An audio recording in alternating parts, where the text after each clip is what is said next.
빅! 앤 스몰! 저희가 이제 2주 전에 뵙고 네. 2주 만에 이제 빅앤스몰 다음 회차 이제 촬영을 좀 하고 있는데 첫 번째 촬영 회차는 보셨죠? 네, 봤습니다. 네, 어떠셨나요? 유머가 많이 떨어진다. 이런 생각이 좀 들었어요. 그렇기 때문에 오늘은 좀 쉰소리. 쉰소리. 네, 쓸데없는 이야기를 좀 많이 할까 생각하고 있습니다. 유머는 저는 경험에서 나오는 거라고 생각을 하거든요. 아, 그래요? 사실 이제 덩치도 제가 스몰이지만 경험도 제가 더 스몰이기 때문에 저는 영재 형님을 믿고 오늘 영재 형님이 좀 많이 웃겨주시지 않을까. 부담감을 팍팍 주겠다 이거죠? 네. 네, 제가 탈압박 한번 해보겠습니다. 이번 주 주말에 해외 축구와 국내 축구를 통틀어서 가장 주목할 만한 경기가 뭐가 있는지를 봤는데 4경기를 저희가 준비를 했어요. 네. 하나씩 천천히 예상을 해보도록 하겠습니다. 그 전에 네. 왜 우리는 정순재 아나운서 안 나와요? 나오기만 하세요? 아니 다른 방송은 정순재 아나운서 나오고 네. 우리만 시커먼 옷 입은 남정네 둘이서 나오고 이거 누가 보냐고. 무슨 저승사자들도 아니고 이거 뭡니까? 제 생각에는 중간중간에 정순재 아나운서님을 이렇게 뭐 뒤에 이렇게 배경으로 띄워서라도 좀 이렇게 화사하게 화면을 바꾸지 않으면 그래, 정순재 아나운서를 네. 출연시키지 못할 바에는 PD들 힘들게 CG를 계속 넣어주세요. 그러니까요. 네. 전 세계 유튜브 영상 중에 가장 우리가 영상미가 떨어지는 편이 되지 않을까. 그럼요. 네, 그 생각을 벌써부터 합니다. 칙칙하죠. 그죠. 예. 어쨌든 칙칙한 두 남정네가 전해드리는 예상 한번 해보도록 하겠습니다. 아, 제가 초반부터 자꾸 끊어서 죄송한데 예상을 언제 하죠? 아니 제가 어찌하다 보니까 예.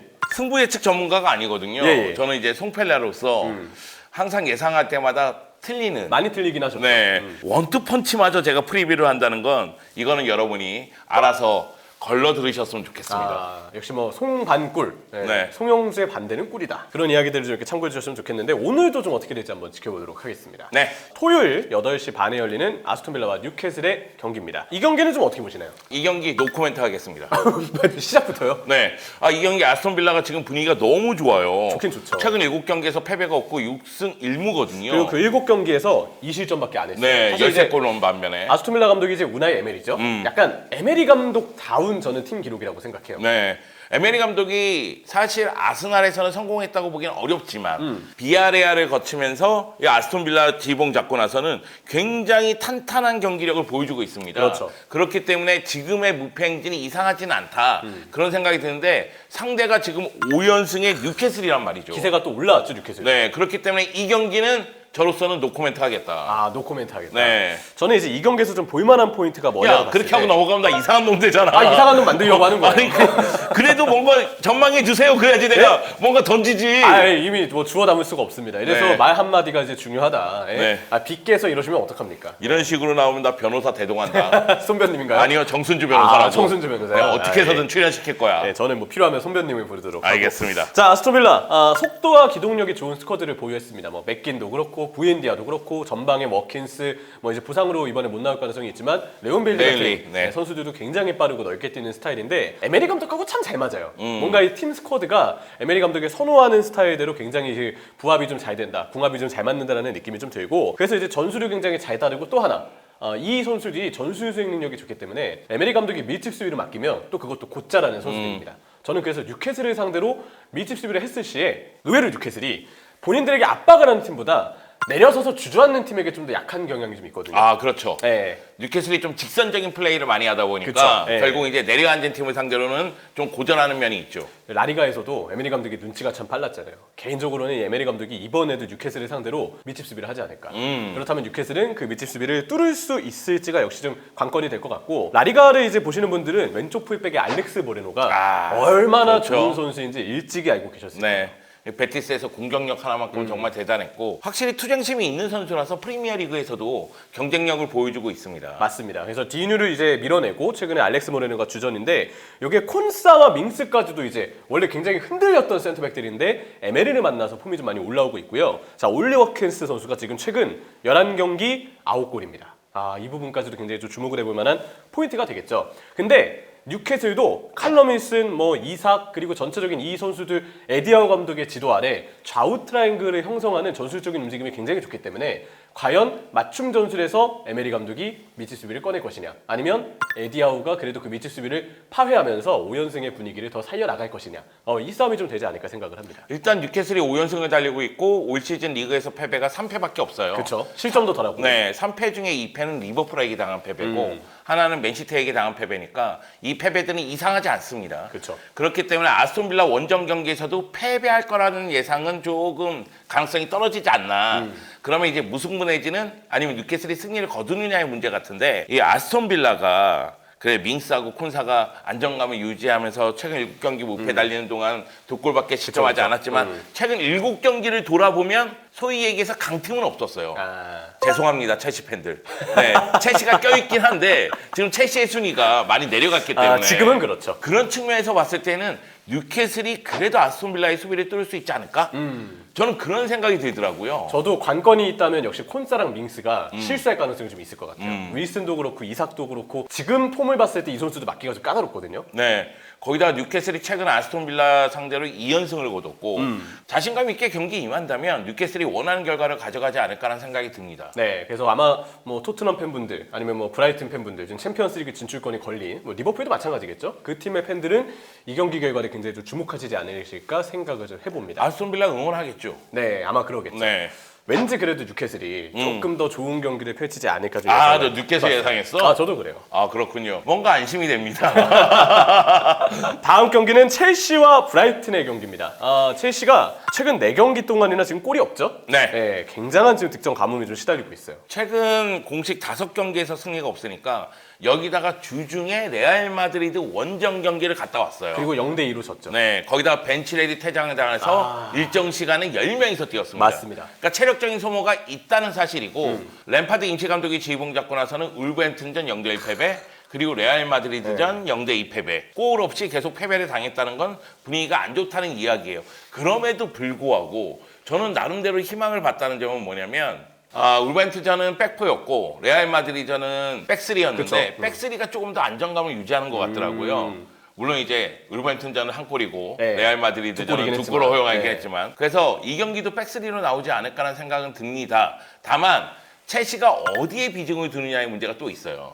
레알 마드리드하고의 2차전이다. 챔피언스리그 8강 2차전의 무게중심을 두기 위해서 이 경기에서는 약간의 로테이션을 돌릴 가능성도 있지 않을까? 그런 생각마저 들더라고요. 사실 냉정히 봤을 때 지금 첼시가 물론 이제 1차전 패배 때문에 조금 가능성이 떨어지긴 했지만 리그는 훨씬 더 지금 챔피언스리그 진출권에 도달할 수 있는 가능성이 어렵죠. 없잖아요. 네. 거의 없다고 봐야 됩니다. 네. 그렇기 때문에 역시 토너먼트에 좀 더 집중할 수도 있지 않을까? 저는 그리고 첼시가 기적의 팀이라고 생각해요. 그 2011-12 시즌에 우승을 할 때도 많은 분들이 이제 바르셀로나전 그리고 바이에른 뮌헨전을 얘기하시지만 16강 나폴리전이 사실 이제 기적의 시작이었거든요. 1차전을 원정에서 꽤 크게 졌는데도 불구하고 홈에서의 2차전을 뒤집어냈던 전적이 있기 때문에 그 기록을 토대로 이번 레알 마드리드와의 2차전도 어쨌든 정신력과 또 홈에서의 경기라는 점을 첼시가 잘 활용해야 하지 않을까 그런 부분이 좀 생각이 들고요. 첼시가 로테이션을 돌릴지 아니면 주전을 세울지는 잘 모르겠지만 맞대결 기록을 좀 주목할 필요가 있어요. 네. 자, 맞대결 기록이 브라이튼이 지금 첼시에게 4경기 무패 1승 3무지만 오히려 브라이튼이 더 좋은 경기를 했고요. 첼시가 브라이튼보다 구단의 체급으로 봤을 때는 더 크고 더 높은 팀인데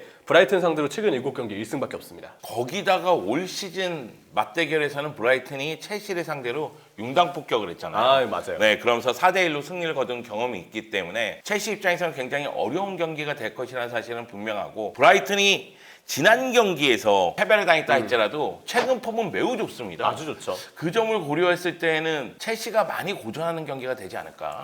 브라이튼이 지금 8경기 1패예요. 네. 그 1패도 이제 토트넘전 직전 경기였는데 사실 미토마 선수가 원래 페널티킥을 얻었어야 했던 장면인데 오심이라고 아예 프리미어리그 심판 사무국에서도 이제 발표가 좀 났죠. 네. 그런 불운함이 있었기 때문에 결국 패배를 했는데 쉽게 지지 않는 팀이 이제 브라이튼이고요. 램파드 감독하면 사실 다들 그 얘기 하잖아요. U자형 빌드업이다. 너무 이제 측면만 파고 중원 활용을 안 한다 하는데 이 U자형 빌드업의 단점은 공격이 단순해지는 문제도 있지만 측면을 너무 우선시하다 보니까 선수들 간격이 벌어져서 중원의 사이 공간을 내주는 경우들이 생겨요. 근데 브라이튼은 전술적으로 중원에 많은 숫자를 두면서 상대 사이 공간이 열리면 그걸 그냥 기다렸다는 듯이 타격을 하는 진짜 갈매기의 부리 같은 그런 공격력을 가지고 있는 팀이거든요. 그 생각을 했을 때 저는 이 경기는 첼시가 전술적인 약점도 허용할 가능성이 좀 있는 경기다라고 봅니다. 다만 저는 첼시가 지금 위기 상황이고 램파드 감독이 와서 연패를 당했기 때문에 여기서 패배를 당하면 3연패고 그 다음 경기는 또 레알 마드리드하고의 챔피언스리그 8강 2차전이니까 연패가 또 이어질 수도 있잖아요. 그렇죠. 그런 측면에서 입장에서 봤을 때에는 이 경기에서 패배는 용납하지 않을 것이다. 그러면 저는 무승부 예상합니다. 무승부 예상. 네. 네, 그렇다면 저는 브라이튼 승 예상하겠습니다. 뭔가 불안한데 잠깐만.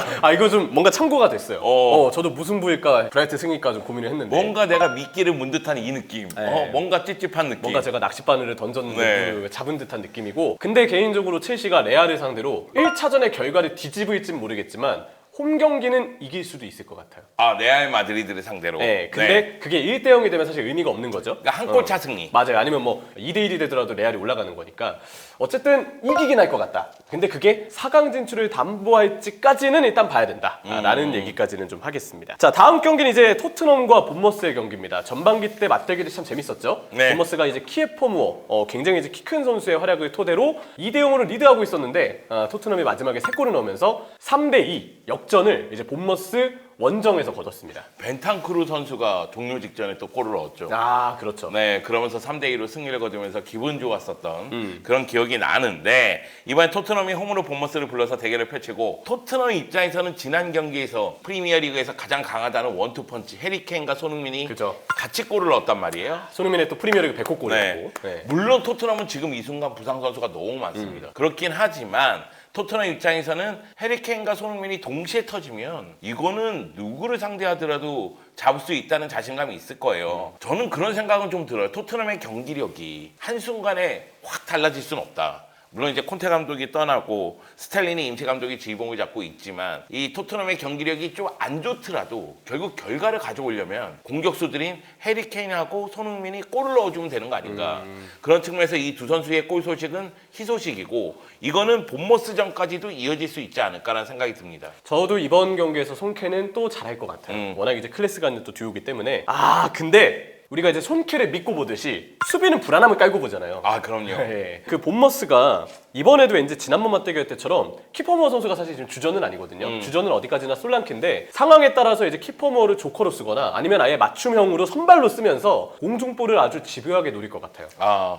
이 토트넘 수비는 뭐라고 얘기를 하지 못하겠어요. 그냥 불안해요, 사실. 네, 불안하고. 그리고 공격을 전개할 때도 약간 단조로운 면도 있고요. 맞아요. 그러니까 여러 가지 측면에서 토트넘이 불안한 면은 있지만 토트넘 입장에서는 4위를 차지하기 위해서라도 승점 3점이 또 중요하기 때문에, 저는 여러 가지 측면을 봤을 때는 손흥민이라든가 해리케인이 공격을 이끄는 토트넘이 조금 더 유리하지 않을까라는 생각을 합니다. 시간을 봤을 때 사실 이제 아스톤 빌라랑 뉴캐슬 경기가 8시 반 경기고요. 그리고 아까 언급드렸던 첼시 브라이튼 경기, 그리고 지금 말씀드리는 토트넘 본머스 경기가 바로 그 직후에 11시에 열립니다. 아마 뉴캐슬이 결과가 안 좋으면 그걸 전에 듣고 토트넘 선수들도 동기부여를 느낄 것 같은데, 근데 이제 본머스가 키퍼머랑 솔랑케만 잘하는 팀이 아니에요. 그럼요. 네, 의외로 이 팀이 미드필더 지역에 있는 필립 빌링이 뒤에서 딱 치고 올라와서 오른반도 잘하고 전방으로 올라가가지고 한 방 때려 넣는 거, 헤더도 잘해, 왼발에 킥 한 방도 좋아. 빌링의 한 방을 저는 오히려 더 조심해야 된다고 생각을 하고. 레스터전도 필립 빌링이 결승골을 넣었잖아요. 맞아요. 또 아스날전에도 필립 빌링이 잘했었고,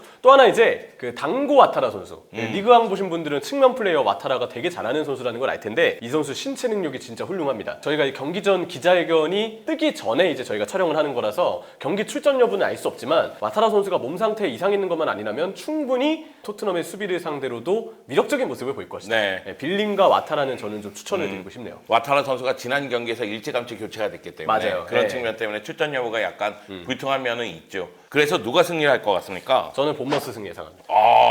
여기서 갈라지는 겁니다, 여러분. 손흥민을 믿고 사랑하는 저는 당연히 토트넘을 밀었고요. 그리고 손흥민에게 아무런 애정이 없는 이명철 해설위원은 본머스를 밀었습니다. 이런 차이가 있는 거죠. 손흥민 2골, 본머스 3골. 이거 역으로. 형철이가 방송 중에 별로 당황하지 않는데. 이거는 당황할 수밖에 없네. 오랜만에 네. 당황하네요. 네. 다음 경기입니다. 이제 K리그 1 얘기로 넘어가 보겠습니다. 지금 이제 경기장 예매율이 엄청나다고 해요. 네. 지금 K리그 1은 뜨겁습니다. 맞습니다. 지금 특히 대전과 울산은 각각 이 두 구단의 요즘 홈 경기 보면은 관중 수가 진짜 장난 아니고 응원력이 좋거든요. 거기다 6라운드 서울 경기. 이명웅 님이 등장하자마자 그 뜨거운 열기. 맞아요. 45,000명이 모였다는 거 깜짝 놀랐습니다. 이번에도 아마 이제 대전 월드컵 경기장에 굉장히 많은 두 팀의 팬분들과 함께 엄청난 분위기를 좀 내지 않을까 싶은데, 대전과 울산이 만납니다. 이 경기는 좀 어떻게 예상하시나요? 대전과 울산. 저는 울산 승리 예상합니다. 울산이 지금 6전 전승이잖아요. 네네. 경기력만 놓고 보더라도 가장 안정적이고 견고한 팀이에요. 그건 맞아요. 물론 최근 경기들에서 후반전에 약간 흔들리는 모습이 있어요. 제주전도 그랬고 네. 수원전도 그랬고. 네. 그래서 약간 느슨한 면이 있지만 그때마다 홍명보 감독이 수비수를 늘리면서 결국 지키는 데 성공을 했거든요.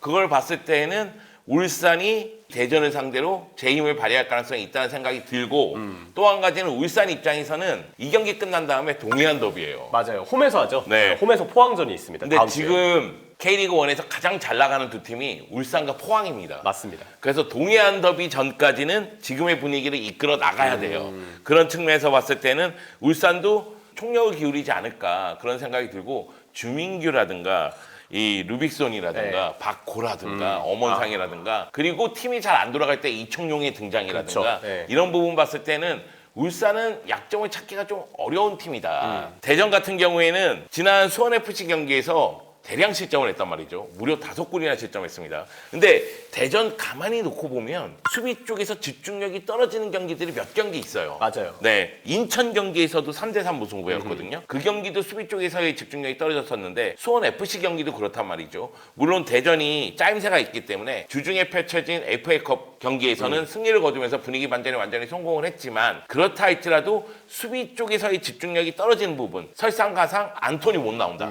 그런 측면까지 보면은 그래도 울산 손을 들어줘야 되는 거 아닌가. 저는 이 경기는 그래서 울산의 승리 확률이 좀 높다고 생각을 해요. 제주전에도 후반전에 사실 울산의 분위기가 좀 떨어지는 면은 있었는데 근데 그 경기는 전반전이 끝났을 때 두 골차 리드였잖아요. 네, 3대1이었죠. 네, 그렇기 때문에 아마 울산이 그래도 리드를 관리하고 체력적인 조절을 한다는 차원에서 어느 정도 용인할 부분이 있었습니다. 근데 수원전은 좀 달랐어요. 내내 끌려다녔고 실제로 한 골차까지 추격을 당하는 상황에서 교체를 했는데 그 교체한 직후에도 분위기가 반전이 되지 않았거든요.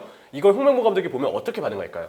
우리가 푸른 파도에서 많이 봤죠. 이게 팀이야! 하면서 소리를 지르고 한번 라커룸에서 뭔가 선수들의 기강을 좀 잡지 않았을까? 네. 왜 그러시죠? 야, 난 너 볼 때마다 연기력이 왜 이렇게 좋아? 그랬었는데 요즘 네. 볼 때마다 자꾸 떨어지는데. 아니. 근데 홍명보 감독님의 그 카리스마는 따라할 수가 없어요. 아, 네, 그렇습니까? 그거는 그분이 아니면은 감히 연출할 수 없는 약간 그런 분위기가 있어서 그 홍명보 감독의 약간 분위기를 잡는 이른바 그 라커룸 대화를 통해서 울산이 이번에는 뭔가 분위기나 집중력이 바짝 올라와 있을 것 같아요. 그럴 만도 한 게 사실 연승을 쭉 하다 보면 지칠 수 있는 타이밍이 있거든요. 그리고 K리그에서 왜 그러시죠? 아니 가만히 생각하니까 너무 웃긴 게 네. 네가 예상한 걸 내가 아니 그런 거 아니지 않나 이렇게 얘기한 부분에 대해서는 다 수긍하는데 네.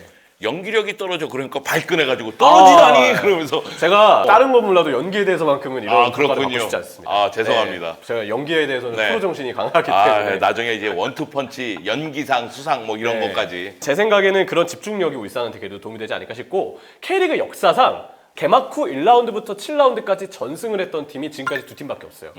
98년도에 수원 삼성 블루잉즈, 2003년에 성남이라 천마입니다. 근데 K리그 역사에서 수원 삼성 블루잉즈와 성남이라의 98년도와 2003년은 K리그 역사를 통틀어서 역대급 팀으로 항상 꼽히는 팀들이에요. 만약에 울산이 이번 경기를 이기고 역대 세 번째 7라운드 전승의 행진을 만든다면 올 시즌 울산은 우승 이후로도 K리그에서의 역대급 전력으로 평가받을 여지까지도 충분히 남길 수 있지 않을까. 뭔가 그런 부분에서 상징성이 좀 있는 경기고요. 대전의 경우는 앞서서 이제 송영재 해설위원도 언급을 해주셨지만 안톤 선수가 이제 못 나옵니다. 퇴장 징계로 인해서 못 나오게 되는데 티아고가 아무리 대전 전력의 중심이라고 하지만 안톤은 전술적인 부분에서 저는 중심이라고 생각을 해요. 안톤이 왼쪽에 있어야 왼쪽 지역에 대한 커버도 좀 더 용이하고 4백과 5백으로 오가는 전술 포메이션 변화에 있어서 안톤의 움직임이 거의 핵심이라고 봐야 되거든요. 톱니바퀴가 하나 빠져있는 느낌? 그렇기 때문에 전술적인 운용이 좀 어려울 수 있고 대전이 지금까지 보면 내려선다고 해도 수비를 잘할까에 대해서는 사실 의문이 좀 남아요. 맞아요. 수비 집중력이 좀 흔들리고 수원FC전에는 특히 안 좋았기 때문에 제 생각에는 그래서 대전이 내려서면 오히려 손해다. 그러면 대전이 올라올 가능성이 있는데 근데 문제는 올라오더라도 사실 그동안의 울산의 모습을 보면 본인들에게 올라오는 팀들보다 내려서서 수비만 하는 팀에게 울산은 평균적으로 더 고전했었어요. 대전이 올라오려고 하면 역으로 울산은 그걸 잘 활용할 것이다. 네. 아마 전반전에 울산이 승기를 좀 거둘 수 있지 않을까? 그런 워낙에 생각이 좀 이선에 발 빠르는 공격수들이 많으니까 엄원상, 전 그리고 네. 루빅소는 약간 어나더 클래스의 네. 지금 K리그 1 선수라고 좀 생각해요. 나는 루빅손이 너무 잘하긴 하거든. 진짜 잘하죠. 티아고도 내 골이고 루빅손도 내 골이잖아. 네. 너무 잘하는데 루빅손이 머리를 만질 때마다 자꾸 할머니가 생각나. 마치 참빗으로 빗을 것 같은 그런 뭔가 이게 머릿결이 그런 이런 느낌. 것들이. 네. 근데 루빅손이 너무 잘하고 있는 건 사실입니다. 네. 사실 울산은 뭐 공격수들이 다 제 역할을 좀 해주고 있다 이래도 과언은 아니죠. 엄원상 선수가 마무리가 좀 아쉽긴 하지만 아이, 뭐. 네, 엄원상 선수도 수비를 파기하는데 한 몫을 하고 있으니까요. 조유민 선수가 어떻게 할지가 제일 중요한 것 같아요. 대전 입장에서. 근데 대전이 사실 항상 그 경기 끝날 때마다 이제 라커룸에서 선수들의 어떤 분위기, 뒷이야기 영상들을 이렇게 올려주는데 이민성 감독이 선수들이 이렇게 질책을 하기보다는 잘 다독이면서 또 팀 분위기를 이렇게 좀 끌어올려주더라고요. 그런 부분에서 이민성 감독의 지도력에 대해서는 이전부터 쭉 봐왔던 대로 신뢰가 가고 그 부분에서 이제 대전 선수들 이번에는 수원 FC전의 아쉬움을 만회하기 위해서 굉장히 열심히 뛰지 않을까 하는 생각을 합니다. 이민성 감독 같은 부인을 얻어야 되는데, 그렇지? 부인이요? 뭔가 좀 이렇게 실수를 하더라도 우쭈쭈 해주고 막 이런 사람. 방금 혼나고 오셨죠? 저는 뭐 집에서 거의 스파르타니까 스파르타 막 그러면서 채찍질을 당하니까요. 오늘 그 자동차도 뭔가 문제가 생기셨다고. 네, 많이 혼났습니다. 자동차가 고장난 게 제 탓은 아니잖아요. 그 자연재해인데 사실 그렇다고 합니다. 자, 대전과 울산의 경기까지 아마 이 경기 쿠팡 플레이에서도 코플픽으로 또 뽑은 경기이기도 하고 K리그1 이번 라운드 빅매치거든요. 많은 팬분들이 일요일 오후 4시 반입니다. 직관 가실 수 있는 분은 직관 가시고 중계로도 많이 함께 해주셨으면 좋겠습니다. 자, 빅앤스몰 저희가 주말 주요 경기들, 해외 축구와 국내 축구 경기들의 프리뷰를 다뤄봤고요. 자, 저희의 프리뷰를 듣고 주말 축구 경기들 더 재밌게 즐기셨으면 좋겠습니다. 저희는 다음 빅앤스몰로 찾아오겠습니다. 감사합니다.